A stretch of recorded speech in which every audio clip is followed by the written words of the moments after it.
Welcome to the North Spencer Wormers podcast presented to you by the Northerner. I am Joshua Northcutt, and with me is my co-host, normally host, Colton Smith, and of course the man in the chair behind the scenes usually, but likes to show his face every once in a while when we're talking baseball or college football, Garrett. Gentlemen, how are we doing today? Doing great. Voice is kind of coming in and out. I just recorded a podcast before this with you, Josh, and so there we go. Yeah, so I figured it'd be best just to nurse it a little bit. Fair enough. Garrett, how are you doing after this weekend? I'm doing pretty good, man. Just caught up on some homework. Watched a bunch of basketball, just like I'm sure a lot of our viewers did. Exciting games. My sister's coming home from college today, so she graduated. So we're all excited for her to be back. So yeah, good times all around. Interesting. Beat you to graduation, Garrett, huh? Huh? No, we both just talked at the same exact time, without any hesitation, without any stoppage. We just both said. I just said it was an interesting time to graduate. I know she's on a different schedule. Beating you to graduation, Garrett. Yes, she did. She did beat me to graduation. I don't care. We all are on our own journeys, dog. Oh, there we go. Garrett with some positivity. Now she goes to SCAD in Savannah, so they do trimesters, not like regular semesters. So her final day of school was like our spring break, basically. Gotcha. Well, we're going to get some jumping straight in and talking some NKU sports. Cincinnati Bengals contract deals getting done. The winner's circle, MLB baseball, mine and Garrett's favorite. College basketball, Colton's favorite. And then maybe a 2-minute warning that has a question or two if I can come up with them off the top of my head.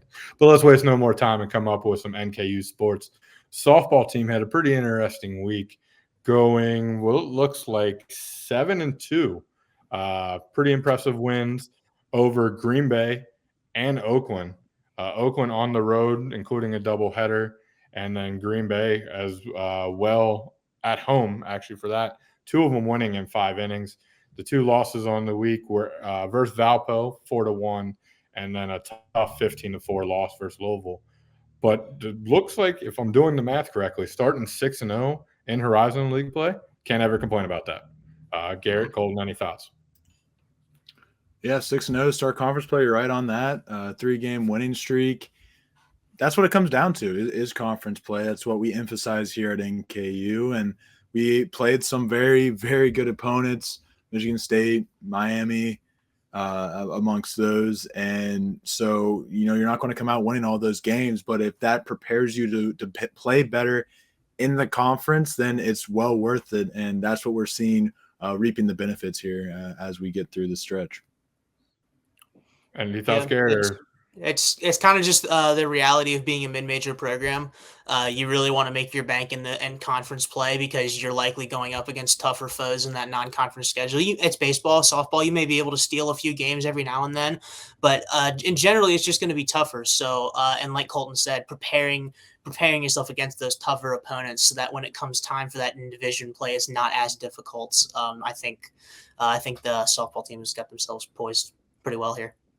As for baseball, a little tough weekend. This weekend, they went 1-2 versus Oakland, but were able to salvage the series with a 13-3 win on Sunday. But before that, last weekend, over St. Patrick's Day weekend, they were able to sweep Purdue Fort Wayne, including a 20-5 victory on Sunday afternoon. Garrett, I believe you worked the Friday game. Any thoughts on what you saw? Honestly, what I saw is kind of reverse of what we've all been talking about this NKU team, where it's like this NKU baseball team can score runs in droves, right? That's like whereas the best offense in the league, things like that. The game I worked on Friday was very pitcher heavy. I mean, I can't think of the name off the top of my head, but the starting pitcher for NKU that day went 7 innings and 12 strikeouts. So I mean, the Purdue Fort Wayne starting pitcher had just about as good a start as he did, minus all the strikeouts. So, I mean, it was a weather definitely affected that day. It was cold and windy. So pitching was always going to get an advantage. But I liked what I saw from the pitching. The bullpen came in and sort of was able to clean up and maintain what the starting pitcher had upheld. And so, I think the pitching is something on this team that might be a little underrated when you look at it. But again, just this team can score runs in droves. Caden Ekman, I believe, if I'm saying his last name right. Yeah, Caden Escherman. Escherman, thank you.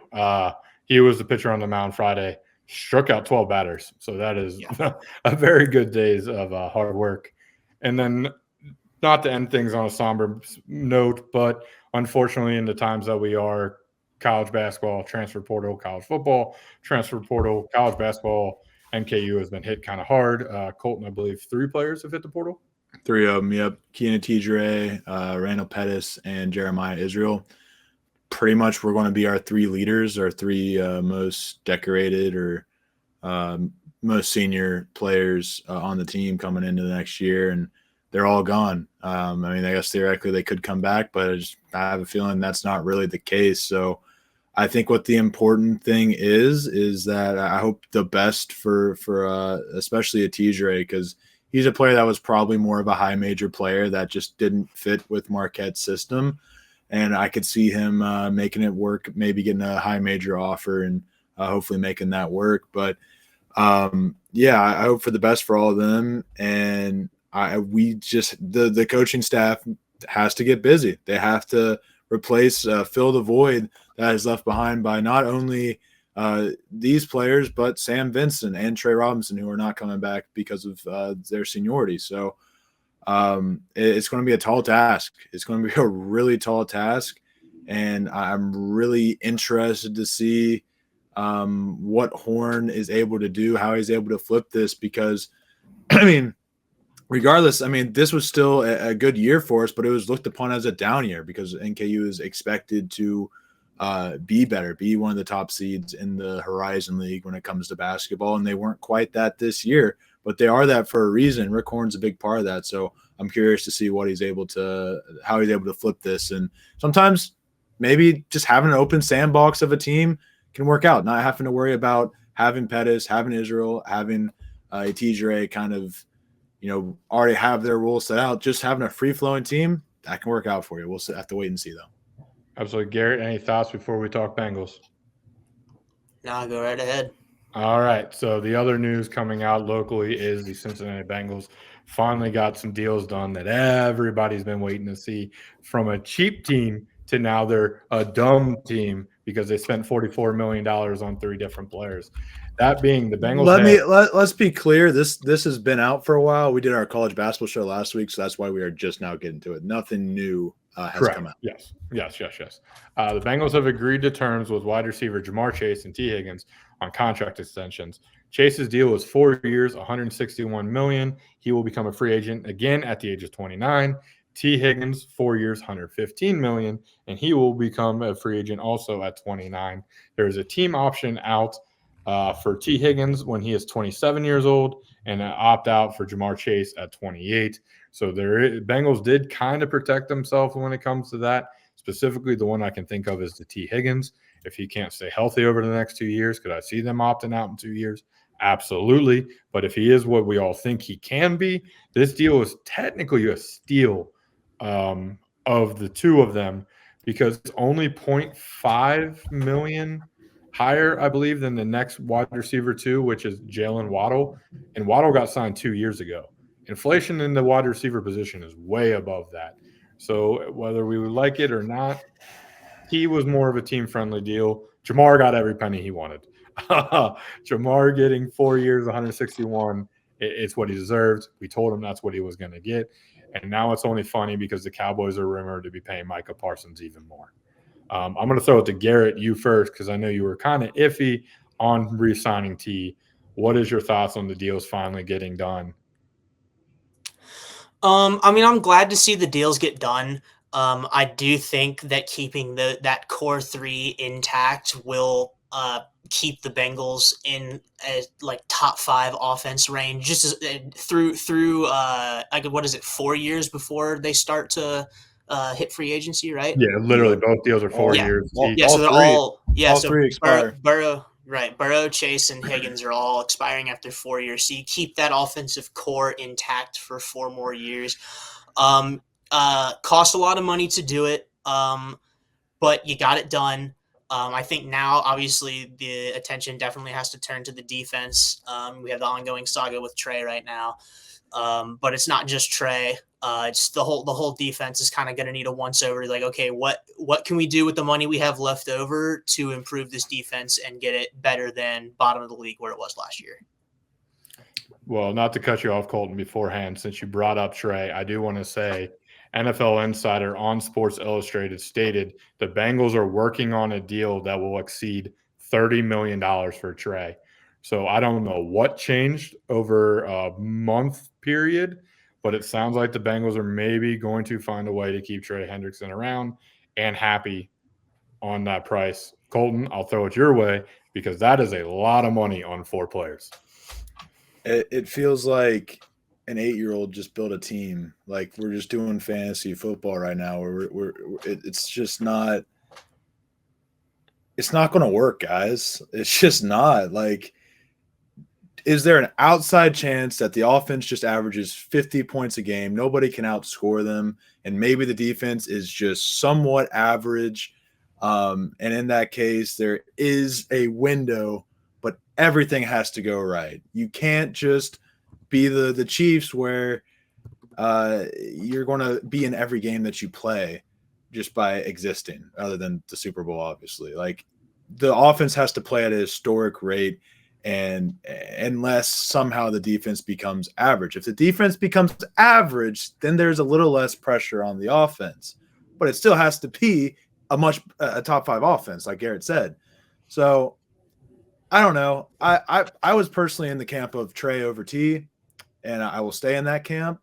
And it's not necessarily talent with T. It's the 8 games a year with T for me.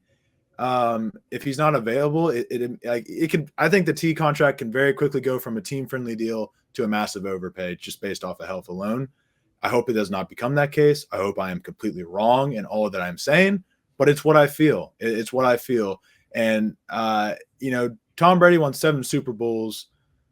And how did he do that? Can anybody answer me how he did that? What did he do with his salary on those teams? And how was the salary dispersed amongst those teams? Did they ever overpay on those teams? Josh, let me know. The answer is he was never the highest paid quarterback in the NFL.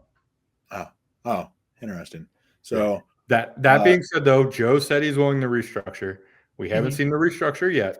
Not even a whisper since I agree. offhand comment and a post-game presser. They also have the money, though, Colton. They do have the money still. They're not planning on re-signing anybody, really. Like, besides the guys that they're about to lock up, the 4 faces basically of the franchise, the next person you're going to have to pay is who? We talked about Britt being toast. Dax Hill is in a prove-it year. DJ Turner is in a prove-it year, and I think he's still in a contract for 2 more years. So that's your secondary because Geno Stone's unfortunately is under contract. Logan Wilson just got a deal last year. You extended BJ Hill. Orlando Brown Jr. and Mims are still on long-term deals. You locked up Gesicki, I believe, for 3 years, if I remember. So who's the next player they have to sign? They need to sign people from free agency. Oh, those guys were all on the team last year, and we still went 9-8. So we're just running it back with another 9-8 team. Their mindset and their excuse before we move on is basically Lou Anarumo. So Lou took the downfall of it. In case of him being fired, a new defensive coordinator come in, a lot of pressure on Al Golden, and then also the mindset that T got hurt. They didn't have a number 3 that was consistent all year because they were trying to figure out how to replace T. The defense in the secondary definitely took a beating because it was coming along a little bit with Dax and DJT on the outside. But I'm gonna hold fingers crossed they can get it figured out. We look back at this that this is a smart move, and we got a Lombardi party down there on Fountain Square. But I'm also like you. I'm not holding my breath. I need to see it to believe it. One thing also to mention, they did sign an offensive lineman, Lucas Patrick from the New Orleans Saints. He was the 54th ranked guard out of 135, which is still a massive upgrade over Alex Kappa. But he also only played in 562 snaps, had 6 penalties, but did not allow a sack. So we'll see what that means. We'll see what that holds. Better run blocker than pass blocker. So maybe things are going to change there and we're going to run the ball. Just kidding. We paid 3 guys. We're not doing that. Oren Burks is one I want to mention, a former Eagles player. Apparently has a history. I'm sorry, I don't have our defensive coordinator name Al Golden. Down. Al Golden. Yeah, I don't have that name down quite yet. But I will by season time for sure. Apparently there's a history there. Apparently he might be a low risk, potentially high reward on a 2-year deal. So hopefully, I mean, anything will help this defense. And I just want to reiterate again, I will be as negative as I want to be about the Bengals, but I don't want it to happen. I hope they go 18-0 and win the whole damn thing. I just am not. I'm not in that world. Not anymore. I was in that world last year.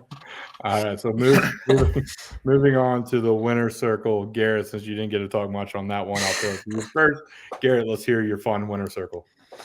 All right, guys. I found this 2 minutes ago. I'll take us to the wonderful world of golf. Billy Horschel. Billy Horschel at the final round of the 2025 Valspar Championship yesterday on a par 5. Takes his second shot and puts it in the rough up against a tree. Billy Horschel's a right-handed golfer. He doesn't have a stance on the shot, so what does he do? He takes the club, flips it around, and swings lefty, hitting the ball with the toe of the club, puts it on the green from about 140 yards out, leaves himself 31 feet for a birdie putt on a par 5, and holes it from 31 feet for one of the most impressive up and downs you'll ever see. That is pretty crazy. It was in Florida, though. Billy Ho always performs well in Florida. Not too surprised by that. Colton, yours. Mine is Duke, because anytime I pick somebody, it doesn't end well. Caleb Love. One more time, baby. One more time. So not to put this in the universe, my winner circle happens to be a school that kind of Colton likes. It's the Purdue Boilermakers. Don't say that. Don't stop it. Stop it. Because Purdue proved Colton wrong and won 2 games that he literally didn't think they had any chance of winning. So congratulations, Purdue, on your Sweet 16. And now you're probably going to lose. It's going to be my fault. And Colton's going to, again, kill me. Please, if I end up missing, I promise you, Colton Smith did it. You have a death wish, man. You just keep on coming after my guys. I have a question for Colton. What's up? Since you expected Purdue to not make it this far, is this the players or is this Matt Painter that got the team this far? Or is it a little combination of both? It's a combination of 3 things. One, we are very good at beating mid-major teams. I didn't really think about that as how we beat some pretty decent mid-major teams throughout the year. So just like Matt Painter's been on this rodeo of losing to high seeds and did not want to do that again. Second of all, players are playing really well. Not the best in the first game. The second game, they definitely came around. And then, yeah, like you said, Matt Painter is just a great coach, and he's getting in that upper echelon of. And what I didn't expect him to do is he made adjustments. He never did that before this year. Really, I don't even think he really did last year. They just had that good of a team. But this year they've had injuries. They've had stuff where he's had to make adjustments. And I think he realized, like, wait, when I make adjustments, we're a scary team. We're more than one team. We can do multiple things. So the biggest weakness was allowing layups, and they did a very good job at stopping that. But boy, do they have their work cut out for them against Houston, and I'll probably touch on that later on. I was going to say, we'll go ahead and put the basketball conversation on hold for a little bit. Colton, you can take your 20-minute mat. Garrett, sir, we ready to talk some baseball? I think we're ready to talk some ball, Josh. All right, sir. I'll let you go ahead and go first and bring anything to the table before I start asking about some of your predictions. But I know you looked into some things. I did. I looked into a couple of things. I think the thing that excites me the most is we finally have opening day starters. And I think once we get, like, spring training is cool. Spring training is kind of signaling the start of baseball. But once we get those opening day starters ironed out, that's kind of when it's like, oh, like, we're there. Like, we are so close. And so I just wanted to highlight 2 matchups on here that I think are going to be absolutely exceptional. And that is going to be the Pittsburgh Pirates playing the Miami Marlins. And Paul Skeens has been named their opening day starter. Obviously, up and coming, definitely going to win a Cy Young or 2 or 3 or 4 or 5 or 6 in his career. Will be facing off against Sandy Alcantara, 2022's NL Cy Young winner. Has been out the past year and a half due to some really bad injuries, went out with some TJ stuff. But this is going to be his first year back in the MLB since 2023. And I think a lot of people are looking to see what Sandy can do on the bump. So I am very much looking forward to the new talent battling it out with the old dogs. Second matchup I'm looking forward to, kind of in the same vein, but more so for this one guy, is going to be the Boston Red Sox teeing it off against the Texas Rangers. And Garrett Crochet is going to be getting the nod for the Boston Red Sox. This is a guy that obviously you go back and look at the numbers, and what he did for the White Sox last year on that team is just bar none incredible. He was one of the best pitchers last year. Everybody knew he was going to go somewhere. They thought it was going to happen at the deadline. Then all that funky stuff happened. We won't get back into that. But Garrett Crochet, almost immediately after the season ends up being traded to the Boston Red Sox, and it's kind of been known that he's gonna get the nod to start. And so I'm very interested to see what Garrett Crochet is gonna look like in a new uniform. Is that gonna invigorate him? I hope it will. He has a tough contest though in Big Game Nathan Eovaldi has been given the start for the Texas Rangers, and so I am incredibly excited to see Garrett Crochet take on Nate Eovaldi in that pitching match. So those are the two that I'm looking forward to the most. Yeah, I'm going to throw just 2 more out there. One of them's a little bit biased. One's a little bit biased, obviously. Kind of know where you're going. It's Logan Webb and Hunter Green. Yeah. That matchup, man, that is 2 bona fide. Like, I won't put them in sleeper categories, but you could say sleeper for the Cy Young. They both have really good stuff. They're going to have better offense this year with the teams making the moves that they did. Obviously, Webb will have a little bit more of an uphill battle because the Giants will have to compete with the Dodgers and basically everybody else. That Diamondbacks lineup is nasty if you haven't had a chance to look at it. Oh, I have. And then one of the matchups I think is going under the radar that may actually surprise you that I'm going to bring up is Zach Wheeler versus Mackenzie Gore. Mackenzie Gore has some good stuff. To see him go against that Phillies lineup is going to be very, very fun. I am extremely high on the Phillies, which I'm going to talk about a little bit later. But just that matchup alone, obviously Wheeler was the runner-up in the Cy Young Award, I believe, last year. Yep. To Chris Sale, who also is starting on opening day, obviously.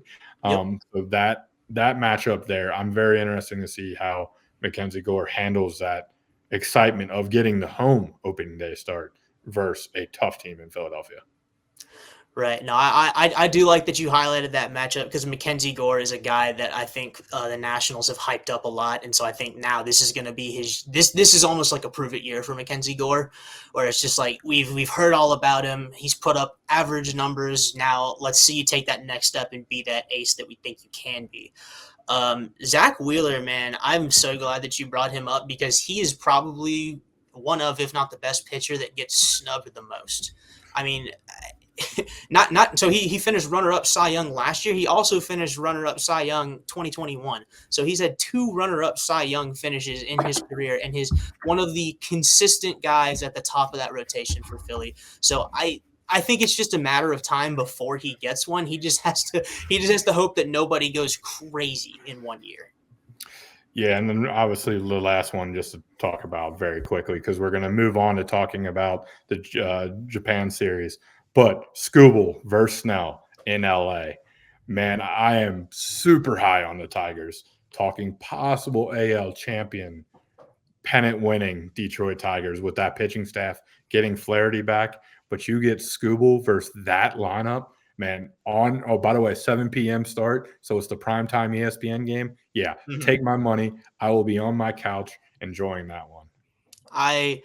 I will be very excited to see Tarek Skubal try to get through that Dodgers lineup because that is going to be nasty. And so speaking of the Dodgers, obviously they opened their season over in Japan with a 2-0 sweep of the Cubs. First off, Garrett, to put you on the spot, and I know it's not a fun spot to be on, what's your thoughts of starting the season over in Japan, expanding the game? And Second of all, how smart was it for them to pick the Cubs and the Dodgers, who are arguably the biggest marketing teams in Japan currently in baseball?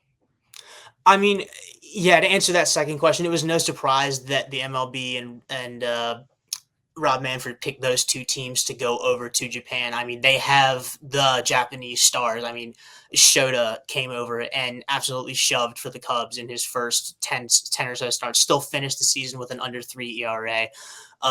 It feels like the Dodgers are just going to be the de facto landing spot for a lot of the Asian talent that comes across the pond. I mean, you've already got Yoshinobu Yamamoto there. You had Shohei, then you bring in Roki Sasaki, then you brought in Haesung Kim from Korea. So not just Japan, but also the Korean market as well. So it's no surprise that Manfred picked these two teams to go there. Yeah, I forgot what your first question was. I'm sorry. No, you're good. The first one was just like, what are your thoughts of starting the season over there? I know it makes sense because the whole traveling and trying to give players time off and stuff like that. But there's part of me that would be like, maybe it would be better to do that during the like before the All-Star break, because I know a lot of fans want to see like the Dodgers open up in Dodger Stadium and the Cubs to open up in Wrigley. Do you have the same feel, or do you think it's just this is the best scheduling way of doing things? I'm all for expanding the game. I don't. I can see that point though. If I'm a fan base of one of the teams that travels abroad and I don't get like the true authentic opening day experience, because it's like, yeah, like it's opening day, but you know your team already has a 2-0 or an 0-2 next to their name, so it's not the true authentic experience. But I mean, I think I'd be able to go 1 year with, as long as we're rotating teams as far as who gets to play in those foreign series. I think it's okay if we miss one opening day. May I As far comment? as Yep, go ahead, Colton. Why would they ever not have Shohei Ohtani over there for opening day, though? Oh, they're going to. The Dodgers are going to keep going over there. yeah, it's going to be Dodgers versus whoever Manfred chooses to play. There's my baseball comment for the day. Back to you. Thanks, Colton. Yeah. My only gripe with it is I was kind of confused as to why it had to be a regular season game.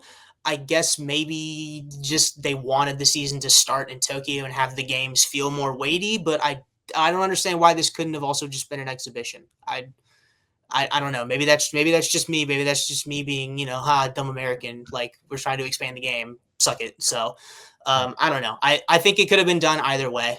So That is actually kind of my mindset is I have no problem with the expansion of the game and everything else, but I would go more of an expedition type game because those fans are still going to come out because, as Colton said, that's Shohei Ohtani. right. That is their Michael Jordan right now. Mhm. And what he's going to do for the game is unparalleled to what we have ever seen happen with baseball. But quickly, if you have any thoughts on the series, obviously Mookie Betts, I don't know if you heard, is down to 154 pounds Yeah, I because don't of know. whatever sickness he got over there. Yeah, I don't know what it is, but I hope he's able to get healthy and at least come back maybe like, mid April or something like that. Hopefully he recovers from some of this because I mean losing that much weight that fast is never healthy. And So then, I hope he recovers. and then if any no thoughts elsewhere on that, plus you do, Um, Shohei Ohtani hit a home run in Japan. People got what they paid to see. Yoshinobu Yamamoto shoved for 5 innings. People got what they paid to see.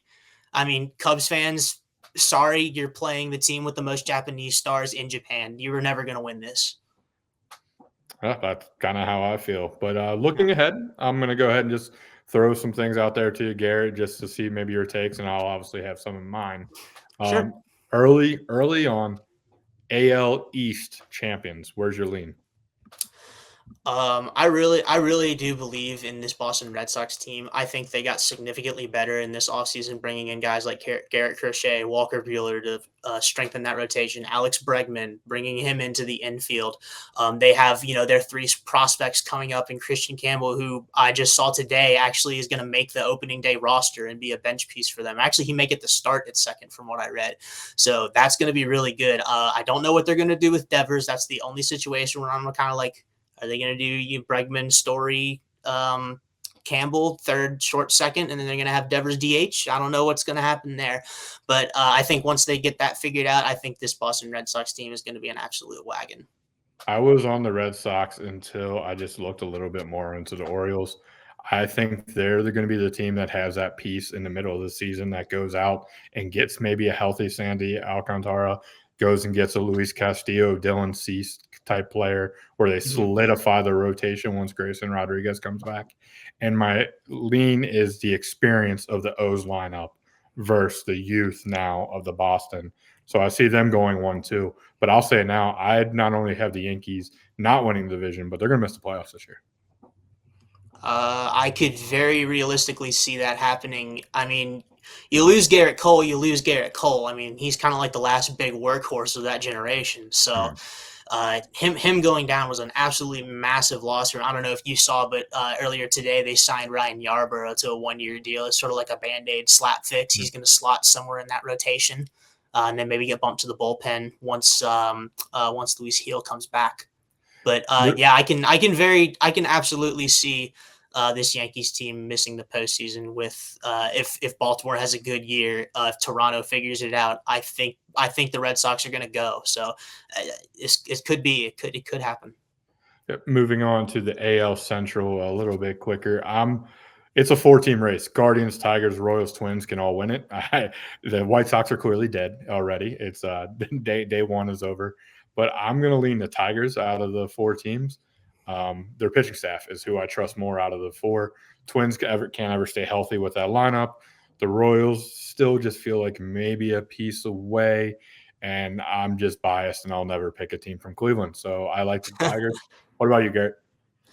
I'm like you, except I don't have it as a 4-team race. I have it as a 2-team race. I think this year it's going to be between the Tigers and the Royals. I think the Twins didn't do enough this offseason to maintain their spot at the top of that division. And then health has always been a constant factor with them. Royce Lewis, Byron Buxton is almost never healthy. I hate when we have to use that excuse, but we just got to see him play more. Obviously, the White Sox are in purgatory right now. And then the Guardians, kind of a similar story where it's like they just don't really make like the super big, flashy signings. Like Paul Sewald was one of their biggest signings this year, but he's going to slot in before Emmanuel Clase. They're going to be like an 8-9, so that pitching is going to be really good. But it's just I don't like the lineup right now. I mean, if you look at the Guardians lineup, you have like Jose Ramirez anchors that lineup. And then if Jose Ramirez is not in that lineup, who are you looking at to produce the spark for that lineup? There's no like star player there where you have like a Bobby Witt with Kansas City, or where you have like, I don't know, a guy like O'Reilly Green for Detroit, who I think is going to go bonkers this year. But so I think it's between those 2 teams, and between those 2, as much as I like what the Royals did last year, I mean, they had Cole Reagans and Seth Lugo 4-2 in the Cy Young voting. So they had incredible pitching. It's really tough to replicate that. So I have more faith in this young Detroit team to figure it out. And I do really like that pitching kind of spearheaded by Skubal and Flaherty. And maybe if he figures it out, maybe Jackson Jobe gets called up and that becomes a 3-headed pitching monster in the postseason. Job is actually going to be the number 5 starter. So he's already up there. In the rotation, so that's why another reason why I'm super high. Rookie of the year, yeah, by the way. I like the Tigers. Moving on to AL West, even quicker. Pretty simple for me. Mariners can't hit. Angels are the Angels. A's are the A's. Astros are on the down year. Give me the Rangers. Yeah, this one is also pretty simple for me. The A's are the A's. Angels are Angels. Astros are putting Jose in left field, so we're going to see how that experiment works. You ever seen a toddler try to catch a fly ball? It might work for him, though, if he plays off those Crawford boxes. So, dude, it's so bad. He looks so lost out there. I know. Houston, it's going to be tough for you. It's going to be tough for you. Mariners fans, it's going to be even tougher because you can pitch lights out. You sure as shit can't hit. That's for certain. I was looking at who they added this year. They restructured Jorge Polanco's deal and brought him back. That was pretty cool. He was an average player for them last year. They brought in Donnie Barrels from San Diego, so maybe we get a little bit of home run production out of him. But in T-Mobile Park, who knows? And then that was kind of it for their big signings. Oh, I forgot. They re-signed Mitch Haniger and then yesterday cut him from the team. So one of your 3 signings that you made in the offseason you cut. So you made two big signings in the offseason and traded. I think your biggest trade acquisition was Miles Mastrobuoni from the Cubs. So the Mariners did not get better this offseason. This is absolutely the Rangers division to win. I mean, just going on who they brought in. Brought back Nate Eovaldi, brought in Jock Peterson, brought in Kyle Higashioka, brought in Hobie Milner, a reliever from the Brewers, brought in Jake Berger from the Marlins. I mean, the Rangers added the Rangers. This is the Rangers division to lose. Totally agree. Moving on, NL East. I'll kill the Marlins. The Nationals are probably done. It's a 3-team race of Braves, Mets, and Phillies. I'll never trust the Mets until they do it, so it can't be them. The Braves got to stay healthy, specifically Acuna. So give me the Phillies. I think that lineup and pitching staff arguably is the best in the baseball, not named LA Dodgers. It is a really good pitching staff. I would agree.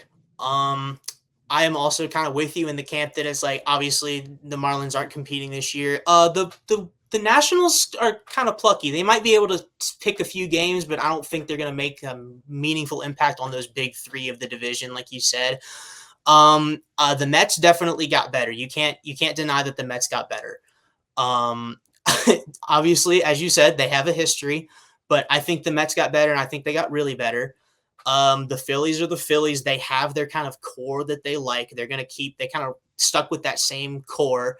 The Braves are definitely the wild card because the Braves have kind of been the motor of this division. They've won it, the past, kind of been battling with the Phillies, but for the large part, they've won it the past 5 or 6 years. And so it's sort of like for you with the Mets until I see them do it. For me, it's like until I see the Braves lose, I'm going to have to go with the Braves because they're always going to find a way. Mm-hmm. The Phillies are always going to hang around. They're a great team. Don't get me wrong, but I would not be surprised if 5 games left in September we're fighting for that division in that NL East. NL Central, I can't take my heart out of it. I'm going to take the Reds, but if I have to take my heart out of it, I'll take the Vegas favorite in Chicago Cubs. Cardinals are in set for a down year. The Pirates have committed malpractice. You want to talk about Seattle doing nothing? Yeah. What they have done for that young pitching staff is absolutely embarrassing. And if I was a Pirates fan, you wouldn't catch me dead in that stadium. I'd go to all road games. And then the Brewers, it's eventually the black magic has to stop working. It's going to be this year. They're going to finish in 3rd place behind the Cubs and behind the Reds. So, again, I'm taking the Reds because I'm biased and Tito magic is going to be real. But really, it's probably the Cubs. You're going to hate me because the Brewers are going to find a way to win the division again this year. They're going to do it. They're going to do it. I don't know, man. This Cubs team, this almost feels like there's too much pressure on this Cubs team. This feels like this Cubs team has to win this year, or else the entirety, like since 2016, has just been a gigantic failure. So I feel like there's just too much pressure on the Cubs this year to get it done. And I just think the Brewers are just going to keep being the Brewers. Like you said, with the Pirates, that is just absolutely devilish what they're doing there. I hate it even more that the owner came out and said they were going to make big signings offensively, and then they didn't. And it's just like, you just straight up lied to your fan base. That's crazy. So sucks for Pittsburgh fans. St. Louis, you're definitely in a rebuild year. We'll see you next year. The Reds are definitely another plucky team like the Nationals. I think they're in a bit of a better spot than the Nationals, though. I think they could swipe in and steal a few games, and who knows? I have the Reds competing for a wild card spot this year with a chance to win the division. But like you and your personal bias, it's the Brewers, man. They win it every year. I hate you, Garrett. I hate you. And then NL West, we will spend very no time. We only got 2 minutes, not even, Garrett. So quickly do that. It's the Dodgers, and then it's a gap. And then that gap is the Diamondbacks and Padres and Giants. Rockies are pointless. I like what the Diamondbacks did. I do think in the playoffs they will be a threat with Corbin Burns in that lineup. But the Dodgers are the Dodgers, and they're the Dodgers. Okay, so I have a question for you. The Dodgers are going to win this division. There's no arguing there. Correct. Who comes in second, and by how many games behind do they come in second? I'll say the Diamondbacks by. Well, I got the Dodgers winning 112, so I'll say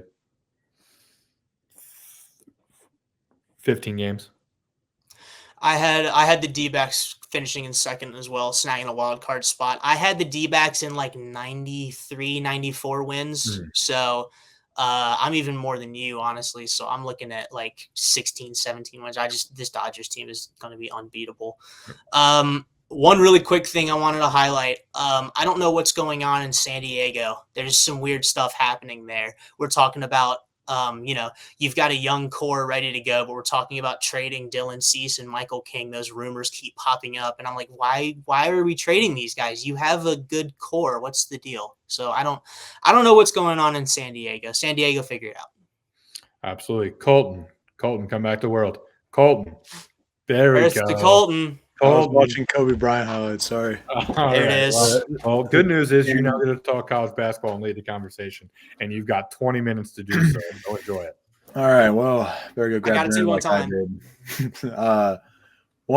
One question I do have about baseball is like, how the hell do I follow it? Because that's the only reason I can't get into it. It's like, what exactly are you asking about follow? Like what?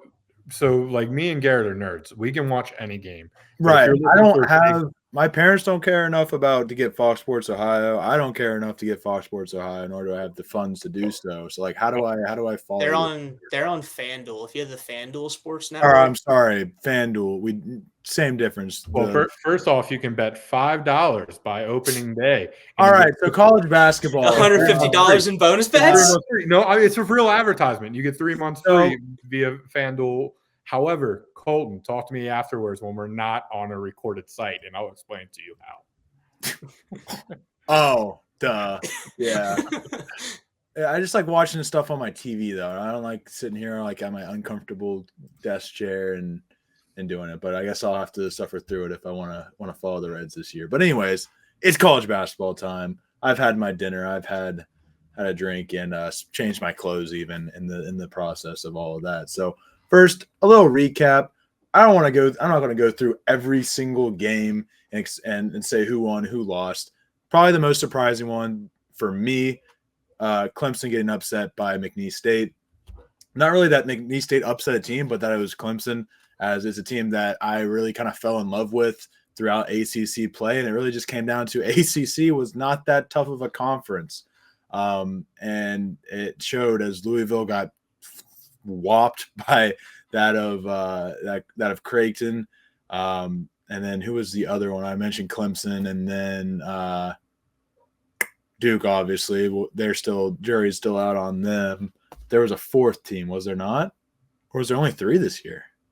4.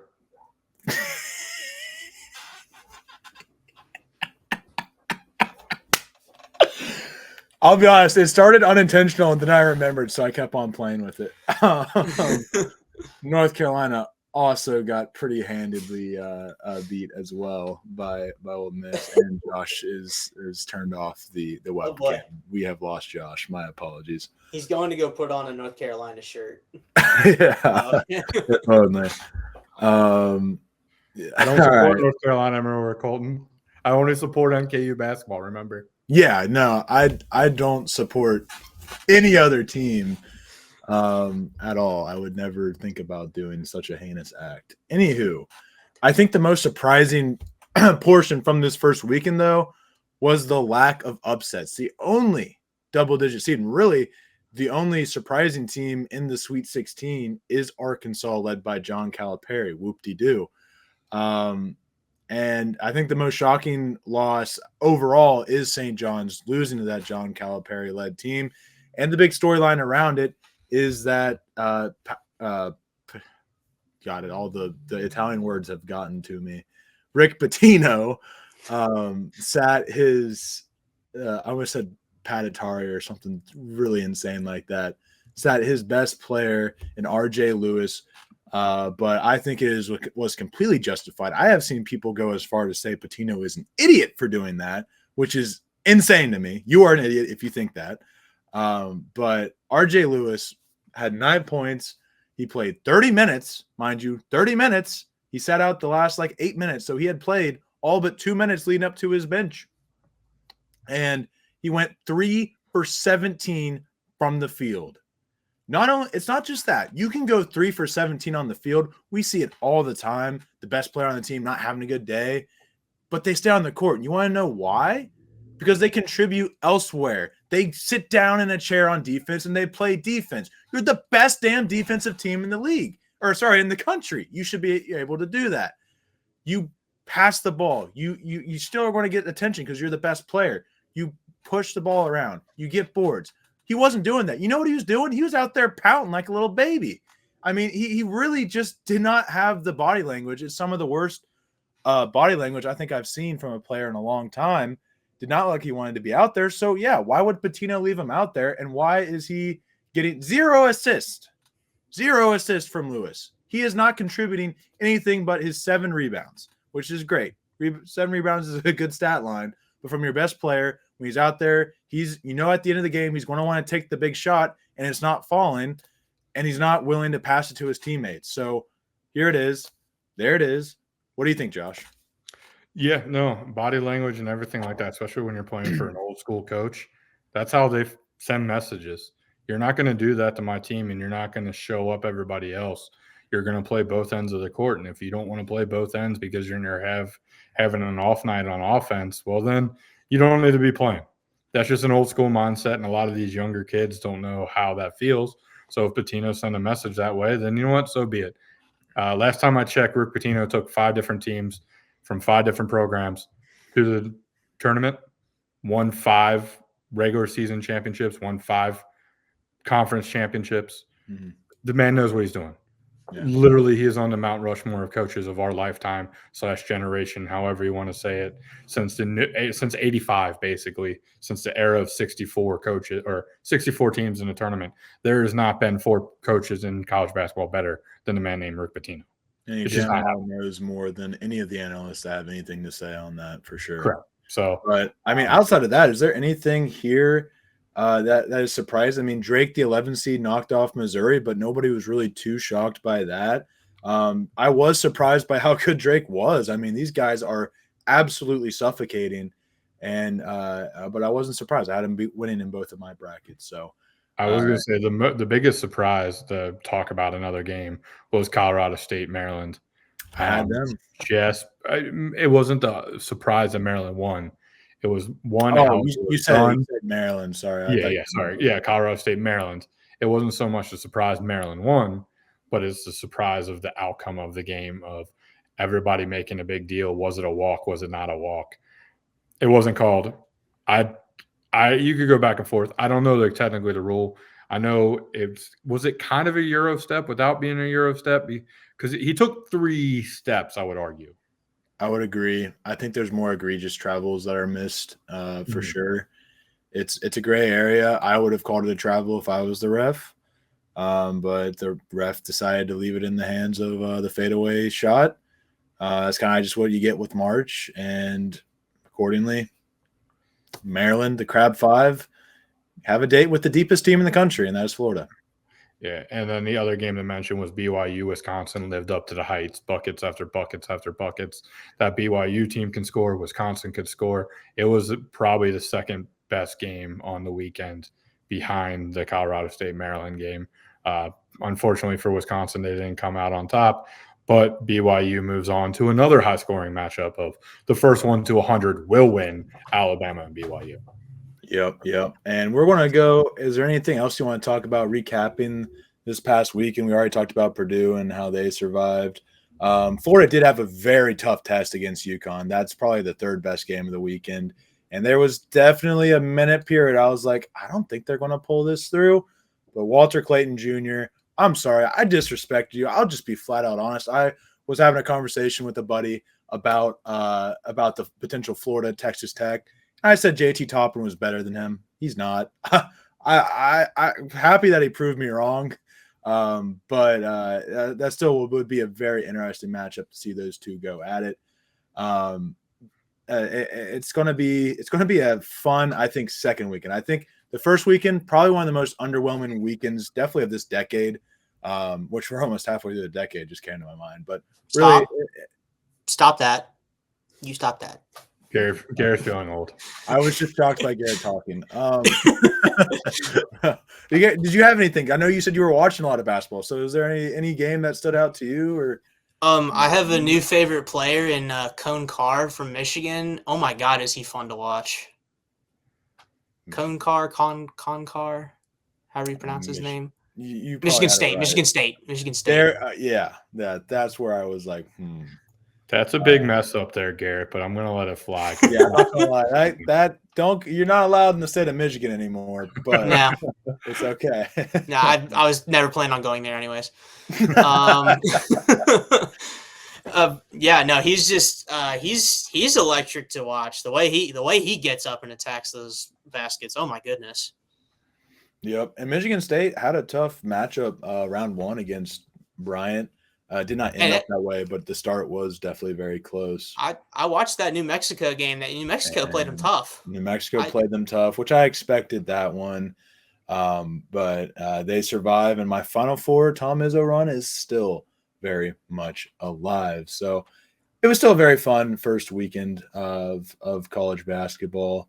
But now it's time to head on to the second weekend. Let's look at it. We got BYU number 6 versus number 2 Alabama, and we're going to try and do very quickly some predictions here. They will face the winner of Arizona number 4 and number 1 Duke. Who do you have coming out of that region, Josh? Starting with me, I'm still going to ride with Bama. They score too much. BYU will have to hit every single three. Don't think it's possible, so give me Bama. Duke, Arizona, I'm not going to put it in the universe, so I'm just going to keep taking Duke. But we all know what I want. And then when it comes down to Duke versus Bama, Duke is just too deep, too strong. I'm not sure Bama's going to have enough to beat them. They look like a different animal right now. Duke's just playing with their food and then can turn it on, as my buddy Gary said. So I'm going to take Duke still out of that bracket to win the East.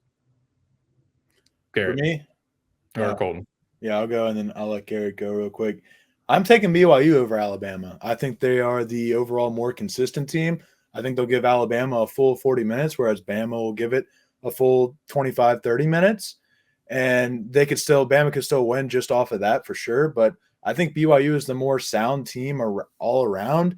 And but when Bama's at their best, yeah, they probably will. It's really just like you said, who's going to make the most shots? And I see BYU winning this battle. As far as Arizona Duke goes, hopefully for every person that picks against Arizona, Caleb Love scores a 3. That would be nice. Give me Duke though, and then the Duke BYU battle. BYU's Cinderella story comes to an end as Cooper Flagg and Duke make it to the Final Four. Garrett, what do you got? Yeah, I like you, Colton. I also have BYU coming out on top over Alabama. I just I just like the competition that they faced in the tournament more than what Alabama has had to face. I think they've had a tougher schedule. I think that prepares them more for those tougher games later in the tournament. So I like BYU to be able to pull that out. And like you said, Alabama has games where they can just kind of drop some games. So I think BYU gets this one done. Duke and Arizona, again, I think that's going to be another tough one to call just based on what y'all have been saying, which is like, Caleb Love could go off for like 40 points. I mean, he was excellent in that game last night against Oregon. So, he could absolutely turn it up again against Duke, but I think Duke probably is just too much. So I'll go Duke, BYU, Elite Eight, and then I, like Colton, have Duke coming out of there as well and going to the Final Four. So we all got Duke coming out in the second chance broadcast. What the hell podcast? Second chance bracket. Whatever, man. Maryland, number 4, number 1 Florida, and then number 10 Arkansas, Texas Tech, number 3. These are your Thursday night matchups. Maryland and Florida. Florida's got the deeper team. Florida has the best player. Florida just all around, I believe, is just better than this Maryland team. And give me Florida. Maryland will give them a tough fight, but I think when it gets down to the nitty-gritty, Florida will pull away. And then with Arkansas and Texas Tech, y'all know I'm super high on this Texas Tech team. So high, I have them beating Arkansas and beating Florida to make the Final Four. Yep, I flipped. Give me Texas Tech and the Red Raiders through the tourney. All right, I'm going to stop you right now. We're not doing that here. We do. I'm taking Florida because they are still the best and deepest team in college basketball. And I'm also taking the best coach in the matchup and give me Coach Cal over Texas Tech to keep on rolling. We get Florida, we get Arkansas, and there's no way it's going to happen, right, guys? There's no way Coach Cal would go to a Final Four the year he leaves UK, would he? Would he? No, he won't. Florida's too deep. Give me Yeah. Florida. I don't say I would literally reach through the damn Alex would spawn in your room, and you don't even want to know what would happen. Like, first of all, yeah, they're not beating Texas Tech, and yeah, they're definitely not beating Florida. So, Garrett, what do you got? Yeah, that Florida Maryland matchup. I mean, I've heard a lot about the Crab Five and what they bring to the court, but I mean, you guys just talked about it. I've heard issues with the depth of that Maryland team, and you just called Florida the deepest team in the tournament, so I'm gonna have to go with Florida here. Texas Tech and Arkansas. I'm gonna keep that same energy Josh is riding with. I'm gonna put Arkansas through on there just because I know it would piss a lot of people off, and then just because I know it'll exceptionally piss Colton off, I'm gonna put Arkansas in the Final Four. No, the entire city of Lexington will burn. Coach Cal gets it done, and Kentucky is for 24 hours the most pissed off state. Honestly, there's one thing. Kentucky. There's one thing on this planet I would love more is Coach Cal beating Kentucky in the national championship. Oh no! We would just literally. Oh my God. Alex leaves for one show, and y'all are just like the biggest Kentucky haters you ever did. Josh has always been. Like Garrett has come out of the closet. In many ways.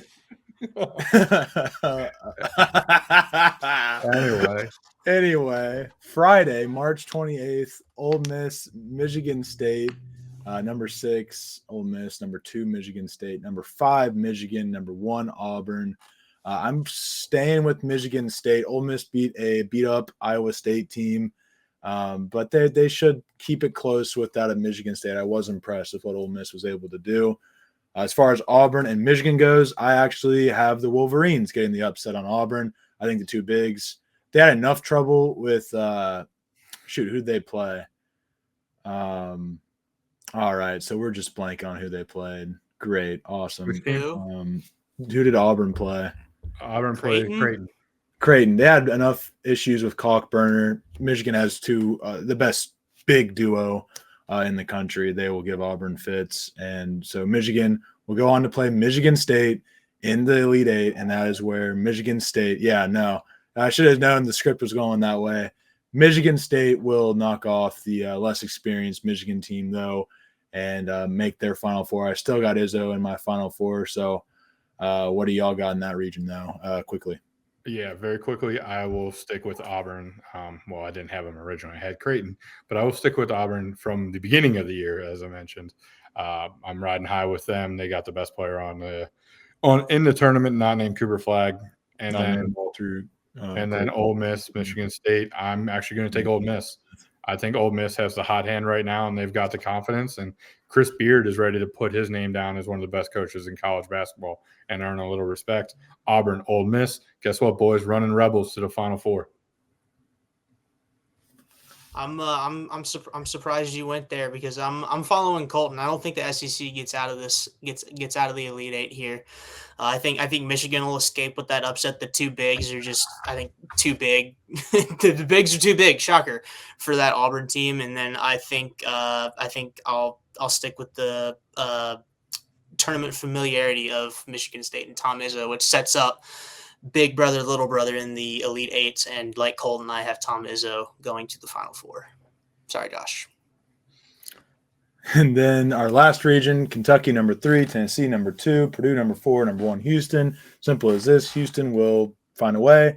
And then Tennessee will also find a way against Kentucky. That gets a 1-2 Tennessee-Houston matchup, in which I have Tennessee coming out on top. I think these are the same teams, except Tennessee has a better, more consistent offense. So give me the Vols in the Final Four. And I'll go ahead and give you my champion. Tennessee versus Duke, I got Duke. And then Michigan State versus Texas Tech, I got Texas Tech. And then Texas Tech dropping to Duke in the national championship. All right, since we've gone that quickly, I will also take Houston. The defense is too strong. Purdue, it was fun, but thanks for coming. You're going home. Kentucky, Tennessee. Colton, what's the hardest thing in sports to do? Beat a team 3 times in the same season, is it not? I would say so. Kentucky can't do it. Tennessee gets the win. Houston, Tennessee. I'm going to take the better coach. Give me Sampson over. I can't think of the douchebag's name. Thank you. Over Barnes. Houston moves on. And then, so I will have Duke, Houston, 1-1. Oh, that's disgusting. Duke is the best team in college basketball. They move on. And then Florida versus Ole Miss, just because I didn't want all 1 seeds. Florida will beat Ole Miss. Florida, Duke, 2 best teams in college basketball. Arguably been that way all year if it wasn't for Auburn. Duke wins it all. I get sick. I go cry on Monday night. We all cry together. Garrett. All right, I'll give mine really fast. Houston, Purdue. I've watched a lot of Houston this tournament. I haven't watched a lot of Purdue. Sorry, Colton. Houston is going to advance here. I like the reasoning Josh used for Kentucky and Tennessee. It's tough to beat a team 3 times in the same season, so I'll go Tennessee there. And then, like Josh, I like, what's his name? Kelvin Sampson? Yeah. Kelvin Sampson, yeah. Yeah, I'll go with him to get that Houston team to the Final Four and face off against Duke up there. So I guess I have Duke, Houston on the right side of the bracket, and I will go with Duke as well there. I think that'll be a really fun match to watch. You know, one of the most talented teams against one of the most talented coaches, and again, it's also a really talented team in Houston. I'm not saying they're not talented.